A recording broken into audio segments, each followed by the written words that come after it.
Assalamualaikum warahmatullahi wabarakatuh. Alhamdulillahirabbil alamin. Wassalatu wassalamu ala asyrafil anbiya'i wal mursalin wa ala alihi wa sahbihi ajma'in. Amma ba'du. Yang pertama-tama marilah kita panjatkan puja dan puji syukur kita kepada Allah Subhanahu wa taala sebagai Tuhan semesta alam yang telah memberikan kita beribu-ribu nikmat hingga kita tidak bisa menghitungnya satu persatu. Dan yang kedua, salawat serta salam marilah kita curahkan kepada baginda kita Habibuna sang reformis dunia, yaitu Nabi Muhammad Sallallahu Alaihi Wasallam, yang telah membawa Islam dari zaman jahiliyah hingga zaman sekarang. Berdirinya saya di sini, saya ingin berkultum tentang hari akhir, Yaumul Akhir, yang ada di kitab Aqidatul Awam. Dan perkenalkan, nama saya Musyafa Afif Arsalan dari kelas 1C Mazawa. Jadi apa sih hari kiamat itu? Hari kiamat adalah hari kebangkitan. Jadi kita sebagai seorang muslim, kita wajib mempercayai hari akhir sebagaimana firman Allah Ta'ala pada surat Al-Baqarah ayat 177 yang berbunyi, A'udzubillahi minasyaitonirrajim, Bismillahirrahmanirrahim, walakinnal birra man amana billahi wal yaumil akhir. Al-ayah, Al-Baqarah ayat 177. Jadi apa saja sih yang meliputi hari akhir ini? Yaitu yang pertama adalah alam barzakh. Apa itu alam barzakh? Alam barzakh adalah tempat di antara maut dan hari kebangkitan. Jadi setelah semua manusia meninggal, kita akan berada di fase yang pertama, yaitu alam barzakh. Setelah alam barzakh, hari kebangkitan. Jadi alam barzakh ini adalah tempat di mana di tengah-tengah antara hari kematian dan hari kebangkitan. Untuk yang kedua, yaitu pertanyaan kubur. Jadi ada dua tipe ya untuk pertanyaan kubur ini. Yang pertama, pertanyaan kubur yang berisi nikmat-nikmat untuk orang-orang yang soleh atau bertakwa.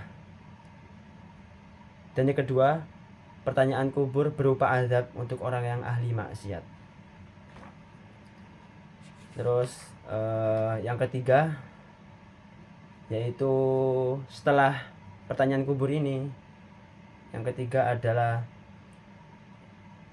hari pengumpulan atau berkumpulnya para manusia di padang mahsyar.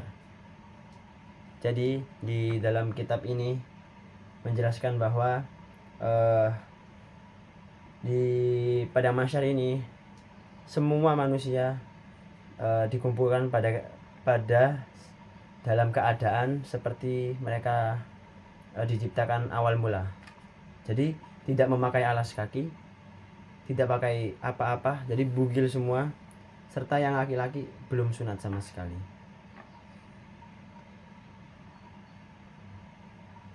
Dan untuk pembahasan yang keempat adalah syafa'ah.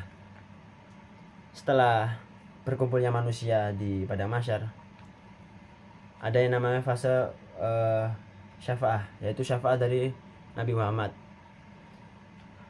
Jadi syafa'ah ini ada dua, ada syafa'ah uzma sama syafa'ah khossah. Syafa'ah uzma di sini adalah syafaat yang diberikan Nabi kepada seluruh umat manusia. Jadi ini bersifatnya umum. Tapi kalau syafaat yang khossah itu syafaatnya Nabi diperuntukkan untuk umat-umatnya. Jadi untuk fase kelima dari hari kiamat adalah hari mizan atau pertimbangan amal. Jadi jika ada seseorang yang berat timbangannya, yaitu berat dalam hal amal kebaikan, maka orang itu termasuk orang yang beruntung. Begitupun sebaliknya, jika yang ringan adalah amalnya, maka orang itu termasuk orang-orang yang merugi. sebagaimana firman Allah Ta'ala pada surat Al-A'raf ayat 9 dan 8. Wal waznu yawma idinil haqq faman thaqulat mawazinuhu faulaika humul muflihun wa man khaffat mawazinuhu faulaika alladziina khasiru anfusahum anfusahum bima kanu biayatina yadhlimun. Surat Al-A'raf ayat 8 dan 9. Jadi untuk setelah fase kelima ini ada fase keenam, yaitu apa? Yaitu adanya sirat. Sirat ini adalah jalan, atau yang lebih kita kenal adalah siratal mustaqim, jalan yang lurus. Jadi siratal mustaqim ini tempatnya di atas jahanam, di atas neraka jahanam. Di bawah neraka di sini ada jembatan sirat, yang dimana jembatan ini tuh hanya 7 potongan sehelai rambut. Akan tetapi dilewati dari zaman yang pertama sampai zaman akhir, generasi yang pertama dan generasi akhir. Jadi untuk orang-orang mukmin di sini ada beberapa tipe yang bisa melewati, ada beberapa tipe cara melewatinya. Yang pertama, untuk orang mukmin yang to'inin, yaitu mereka jalan sambil tegap. Yang kedua, berlari untuk orang-orang ahli surga. Dan yang ketiga, dari mereka itu berlarinya ada yang seperti ketiban mata, cuma set dari ujung sampai ujung situ dia bisa dia sudah bisa melewati siratal mustaqim. Terus, dan dari mereka juga ada yang berlari seperti buruk, jadi cepat banget. Dan dari mereka juga ada yang berlari seperti kuda yang lari. Jadi orang-orang itu punya beberapa cara melewati jembatan siratal mustaqim ini. Tetapi dengan apa? Tergantung amal-amalnya. Jadi tidak semua orang pakai ini, tapi dilihat dari amalnya. Oke, untuk fase selanjutnya yaitu yang ke-9, yaitu adanya telaga. Jadi di buku ini ada tambahan baru, yaitu telaga. Apa yang maksud telaga? Yaitu telaga Nabi Muhammad SAW. Jadi ada telaga Nabi, yang gimana Nabi bersabda, yang artinya begini. Jadi telaga Nabi ini sangat luas